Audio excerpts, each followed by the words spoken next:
Hello friends, कैसे हैं आप लोग। आज जो टॉपिक पढ़ाने जा रहे हैं उसका नाम है इलेक्ट्रोकेमिस्ट्री। इलेक्ट्रोकेमिस्ट्री पढ़ने से पहले मैं आपको बताना चाहूंगा ये बहुत ही ज्यादा इंपॉर्टेंट टॉपिक है। 12th बोर्ड लेवल के अकॉर्डिंग भी और नीट जेईई लेवल के अकॉर्डिंग आज हम इसका इंट्रोडक्शन पार्ट करेंगे जो कि बहुत ज्यादा इजी है। फर्स्ट ऑफ ऑल, इलेक्ट्रोकेमिस्ट्री है क्या? बेटा, इलेक्ट्रोकेमिस्ट्री क्या है? हम क्या करते हैं कि केमिकल जो रिएक्शन होती है, रिएक्शन से जो एनर्जी जनरेट हो रही है उसे इलेक्ट्रिकल एनर्जी में कन्वर्ट कर सकते हैं और इलेक्ट्रिकल एनर्जी को केमिकल एनर्जी में कन्वर्ट कर सकते हैं। Clear? First of all, electrochemistry क्या है? Electrochemistry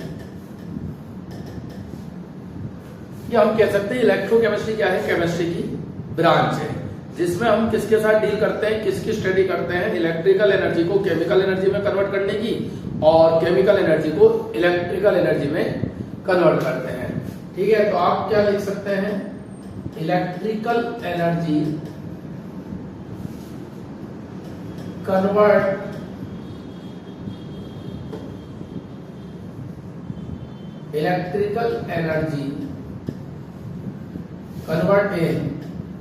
in chemical energy and chemical energy convert in electrical energy। Clear? It means इसमें जो ओवरऑल चैप्टर अपन पढ़ेंगे बेटा वो किसके बारे में पढ़ेंगे? How we convert electrical energy in chemical energy and chemical energy into electrical energy. ठीक है, तो पूरा चैप्टर ही अपना इस पर ही चलेगा। अब बात ये आती है कि ये एनर्जी कन्वर्जेशन कैसे होगा, ये इलेक्ट्रिकल एनर्जी को केमिकल एनर्जी में कैसे कन्वर्ट करेंगे और केमिकल एनर्जी को इलेक्ट्रिकल एनर्जी में कैसे कन्वर्ट करेंगे। तो बेटा आप लोगों ने देखा होगा एक ऐसा एपरेटस आता है जो केमिकल एनर्जी को इलेक्ट्रिकल एनर्जी में कन्वर्ट कर सकता है। हाँ जी, बिल्कुल सही पहचाना आपने, सेल। उसे हम क्या कहते हैं? Cell. Cell is apparatus which can convert electrical energy into chemical energy and chemical energy into electrical energy। और बेटा मैं आपको बताना चाहता हूं इस बेस पर, इस एनर्जी कन्वर्जेशन के अकॉर्डिंग, इस बेस पर cell are of two type. Cell कितने प्रकार के हो जाएंगे बेटा? दो प्रकार के। सर कौन कौन से?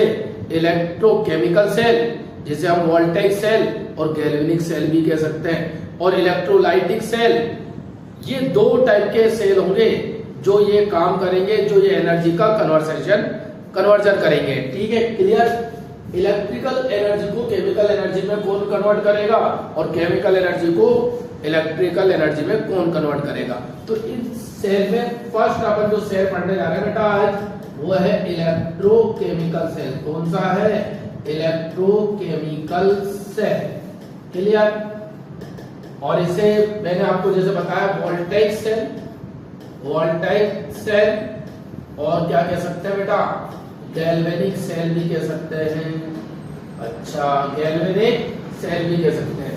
ठीक है बेटा, इसका जो एग्जांपल अपन पढ़ेंगे वो है डेनियल सेल। लेकिन उससे पहले मैं आपको बताना चाहता हूं कि ये जो इलेक्ट्रोकेमिकल सेल है वो क्या करता है? वो केमिकल एनर्जी को इलेक्ट्रिकल एनर्जी में कन्वर्ट करता है। बहुत से सेल अपन काम में भी लेते हैं, घरों में भी, जो केमिकल एनर्जी स्टोर रहती है उसमें उसे इलेक्ट्रिकल एनर्जी में कन्वर्ट करते हैं। क्लियर हो गया क्या बेटा? क्या करेगा ये बोलो, क्या करेगा? ये केमिकल एनर्जी को इलेक्ट्रिकल एनर्जी में कन्वर्ट करेगा। ठीक है, डेनियल सेल इसका अपन एग्जांपल लेंगे। लेकिन इसका आइडिया आया कैसे? ये भी अपने सोचने वाली बात है बेटा कि इसका आइडिया कैसे आया।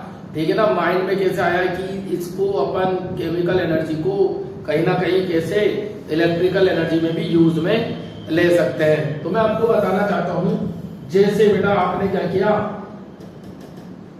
मान लीजिए आपने जिंक रोड ली। कौन सी रोड ली? जिंक रोड ले ली। ठीक है, कौन सी रोड है बेटा? Zinc road. और जिंक रोड को, ये Zn रोड हो गई, और जिंक रोड को कॉपर सल्फेट सॉल्यूशन में डिप कर दिया। किस में डिप कर दिया? कॉपर सल्फेट सॉल्यूशन में डिप कर दिया। ठीक है, तो कुछ टाइम बाद आप क्या देखेंगे, जिंक रोड जो है वो नीचे से जहां जहां ये टिप है कॉपर सल्फेट सॉल्यूशन में, वहां से थोड़ी क्या हो गई, उसका वेट कम हो गया, वो थोड़ी क्या हो गई, उसका वेट थोड़ा डिक्रीज हो गया, वो कह सकते हो थोड़ी क्या होने लग गई, गलने लग गई। इट मीन जिंक का जो हो रहा था यहाँ पर जिंक का ऑक्सीडेशन हुआ, जिंक गिव Zn+2 इलेक्ट्रॉन। और यहाँ कुछ और चेंज भी हुआ बेटा, जैसे यहाँ रेड पीपीटी अपन देखेंगे, रेड पीपीटी तो रेड कलर से बना देते हैं, चलो पिंक से, ये रेड पीपीटी भी आप यहाँ देखोगे। अब ये पीपीटी किसका है वो भी मैं आपको बताऊंगा। और क्या चेंज हुए सर, एक तो अपन ने देखा वेट कम हो गया, एक अपन ने देखा रेड पीपीटी इसमें नीचे फॉर्म हो गया, ठीक है। और क्या देखा, इसका टेम्परेचर भी थोड़ा इंक्रीज हुआ। ये आपने मान लीजिए थर्मामीटर यहाँ लगा दिया तो टेम्परेचर इंक्रीज हो गया, क्लियर, क्या इंक्रीज हो गया, टेम्परेचर इंक्रीज हो गया।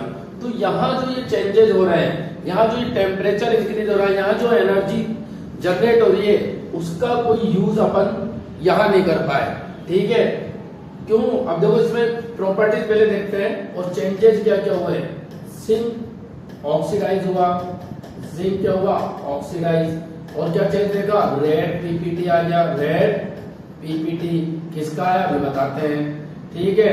और टेम्परेचर राइज हो गया, टेम्परेचर राइज हो गया। और इसे क्या कहते हैं अपन, ये जो रिएक्शन हो रही है बेटा ये डायरेक्ट रिएक्शन कहलाती है, डायरेक्ट रिडॉक्स रिएक्शन। मतलब एक ही हो रही है, एक ही यूटेंसिल्स में हो रही है, एक ही बीकर में हो रही है, तो बेटा ये क्या कहलाएगा, मतलब इसी में जिंक की रोड है, इसी में कॉपर सल्फेट है, ये कहलाती है direct reaction, direct redox reaction कह सकते हैं बेटा, डायरेक्ट रिडॉक्स रिएक्शन, क्लियर,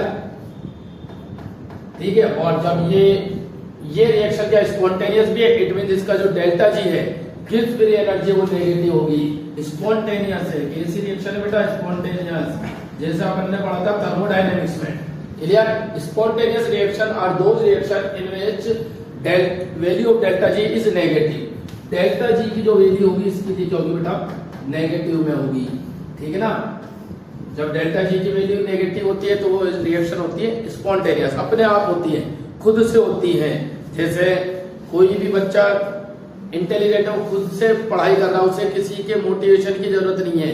इसी तरीके से रिएक्शन क्या होगी, स्पॉन्टेनियस होगी, ठीक है ना। रेड पीपीटी की अगर अपन बात करें तो जिंक का तो हो रहा है ऑक्सीडेशन, और जो इलेक्ट्रॉन है वो कॉपर क्या कर लेता है, कॉपर Cu+2 इलेक्ट्रॉन गेन करता है, जो जिंक रिमूव कर रहा है, इट इज क्लियर। तो यहाँ कॉपर का थोड़ा क्या होता है, पीपीटी भी अपने को दिखाई पड़ता है, तो अपन क्या लिख सकते हैं, कॉपर का यहाँ क्या हो गया बेटा, रिडक्शन हो गया, ठीक है। लेकिन यहाँ जो इलेक्ट्रॉन का मूवमेंट हो रहा है, यहाँ जो टेम्परेचर इंक्रीज हो रहा है, उसको अपन इसमें, इस एपरेटस में किसी में काम में नहीं ले पाए। तो यहाँ से आइडिया जनरेट हुआ, यहाँ से आइडिया मिला कि इस एनर्जी को अपने को यूज में लेना है, और फिर किसको बनाया गया बेटा, सेल को बनाया गया। तो देखते हैं इलेक्ट्रोकेमिकल सेल, एग्जांपल किसका, डेनियल सेल का। डेनियल सेल का एग्जांपल अपन पढ़ेंगे, क्लियर।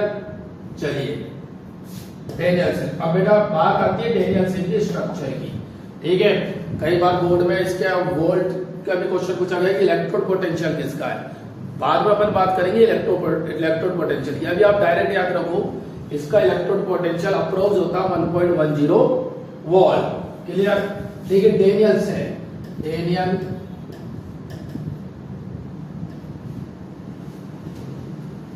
डेनियल सेल एग्जांपल लेते हैं अपन, डेनियल सेल, ठीक है। डेनियल सेल क्या होता है, स्ट्रक्चर क्या है, ये जिंक सल्फेट सॉल्यूशन, और इसमें आपने डिप कर दी zinc rod, clear, Zn, zinc sulphate solution हो गया। और एक सेकेंड आप ले सकते हैं कॉपर सल्फेट का सॉल्यूशन, कॉपर रोड इसमें ले लिया आपने, कॉपर सल्फेट का सॉल्यूशन, कॉपर सल्फेट। और यहां एक आपने सॉल्ट ब्रिज लगा दिया। क्या लगा दिया बेटा? Salt bridge. सॉल्ट ब्रिज क्या होता है बताते हैं। ये क्या है बेटा? Salt bridge. क्लियर? और इन दोनों इलेक्ट्रोड को, जिंक इलेक्ट्रोड और कॉपर इलेक्ट्रोड को कनेक्ट कर दिया आपने यहाँ वोल्टमीटर से। क्लियर? चलिए, लवण सेतु, salt bridge. What is salt bridge? Salt bridge क्या होती है बेटा? एक कांच की रोड ही होती है, ग्लास की रोड, शेप इसका थोड़ा यू टाइप का होता है, और इसमें आप क्या फिल कर सकते हो? KCl सॉल्यूशन फिल कर सकते हैं। KCl सॉल्यूशन के अलावा भी फिल कर सकते हैं अमोनियम नाइट्रेट। KCl मान लीजिए फिल कर दिया, और एक पाउडर आता है एगार पाउडर, उसके साथ मिला के फिल करते हैं। सर ये क्यों डाला? ये क्या है, बिल्कुल लिक्विड नहीं रहे और इसका क्या हो जाए, पेस्ट इसमें बन जाए। और ये कॉटन, यहाँ कॉटन लगा दी, ठीक है, जिससे ओनली सॉल्ट ब्रिज से ओनली आयरन मूव करे, पूरा सॉल्यूशन उसमें मिक्स नहीं हो। अब बात ये आती है कि सॉल्ट ब्रिज का यहाँ क्या वर्क है। ठीक है बेटा, तो इसके 2-3 इंपॉर्टेंट वर्क है। फर्स्ट क्या है? It is complete circuit. ये क्या करता है? सर्किट को कंप्लीट करता है, कंप्लीट द सर्किट। अगर आप इसे हटा लेते हो तो सर्किट इसका इनकम्प्लीट रह जाता है। ठीक है ना? जिंक सल्फेट का कॉपर सल्फेट सॉल्यूशन के साथ कोई कनेक्शन नहीं रहेगा, और जब इसमें करंट फ्लो होगा, और करंट तभी फ्लो होगा जब आप सॉल्ट ब्रिज को इसमें डिप करेंगे, तभी मूवमेंट ऑफ आयंस पॉसिबल हो पाएंगे। ठीक है, एक तो सर्किट को कंप्लीट करता है।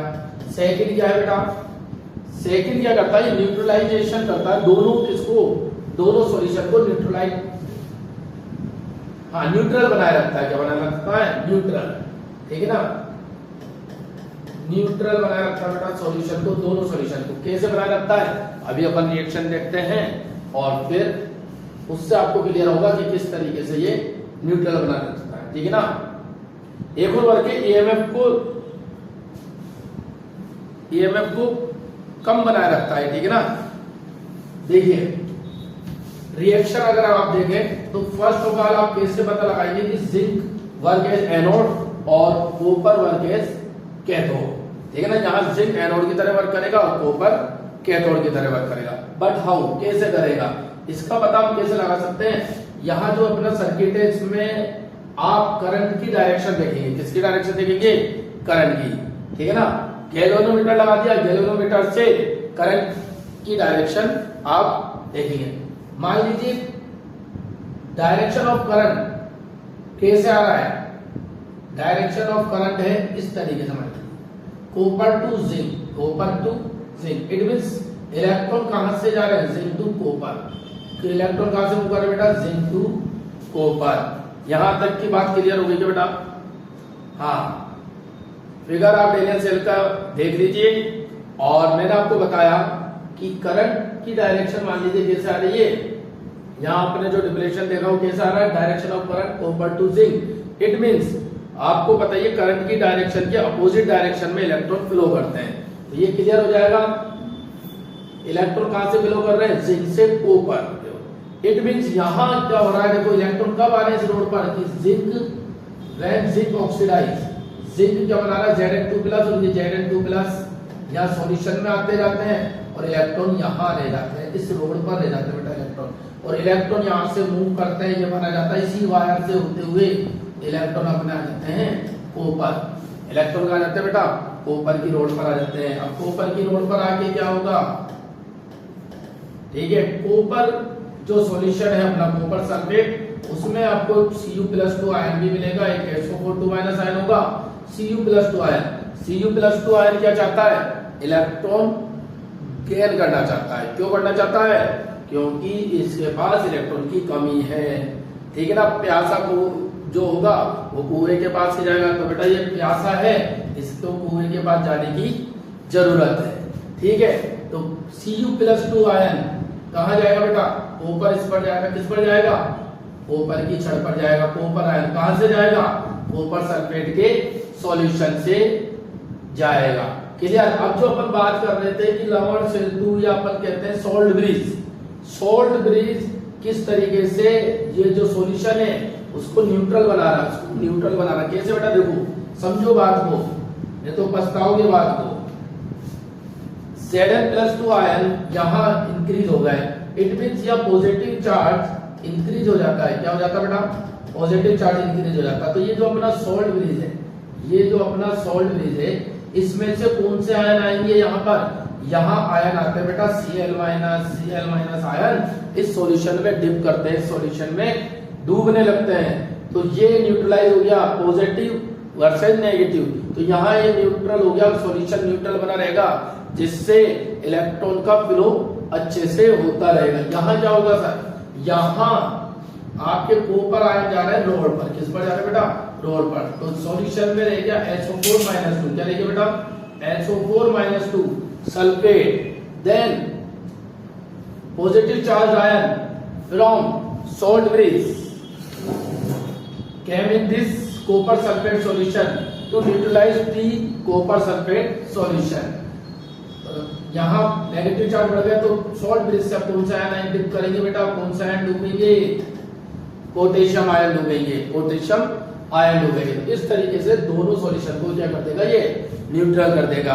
आई थिंक ये क्लियर हो गया होगा बेटा। क्या बताया मैंने, जिंक रोड से Zn2+ आयन सॉल्यूशन में आएंगे और इलेक्ट्रॉन छड़ पर रोड पर ही रह जाएंगे। इलेक्ट्रॉन भागेंगे, किधर भागेंगे, कॉपर की ओर भागेंगे, कॉपर रोड की ओर भागेंगे। और इसमें सॉल्यूशन में क्या है बेटा, सॉल्यूशन में है कॉपर सल्फेट आयन, वो किस में डिसोसिएट हो रहा है, Cu+2 और SO4-2-।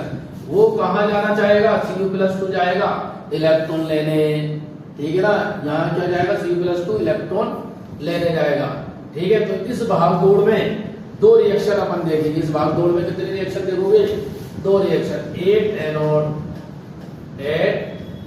एनोड, एनोड पर कौन सी रिएक्शन, एनोड पर हमेशा ऑक्सीडेशन होता है बेटा, ध्यान रखना। जिंक Zn+2+2 इलेक्ट्रॉन, ठीक है ना। एक छोटी सी तरीके है इसको लर्न करने की, lawn LOAN, left hand side oxidation, left hand side oxidation, anode, anode and negative, clear, anode and negative, clear. It means जो आप इस सेल को रिप्रेजेंट करने के लिए जो फॉर्मूला लिखेंगे, ठीक है, ठीक है, किस तरीके से इसे रिप्रेजेंट किया जाता है, उसमें लेफ्ट हैंड साइड ऑलवेज क्या होगा, ऑक्सीडेशन होगा और वो रोड एनोड की तरह वर्क करेगी और नेगेटिव। तो इन सेल में, इलेक्ट्रोकेमिकल सेल में याद रखो, anode is always negative, anode is always negative. और सेल चाहे बेटा कोई सा भी हो, सेल कोई सा भी सेल है, ठीक है ना, बहुत इंपॉर्टेंट बात है, उसमें एनोड पर हमेशा ऑक्सीडेशन होगा, oxidation take place at anode always. And reduction, reduction बोले तो रिडक्शन कहाँ होगा, रिडक्शन ऑलवेज कहाँ होगा बेटा, कैथोड पर होगा। रिडक्शन कहाँ होगा, कैथोड पर होगा। देखिए at cathode, at cathode, clear, cathode पर रिडक्शन होगा, Cu+2 इलेक्ट्रॉन गिव्स कॉपर। देखिए बेटा, कैथोड पर रिडक्शन, एनोड पर ऑक्सीडेशन। तो ये आज हमने क्या देखा, इलेक्ट्रोकेमिकल सेल और उस पे जो रिएक्शन हो रही है एनोड एंड कैथोड एंड उसका फिगर, ठीक है ना।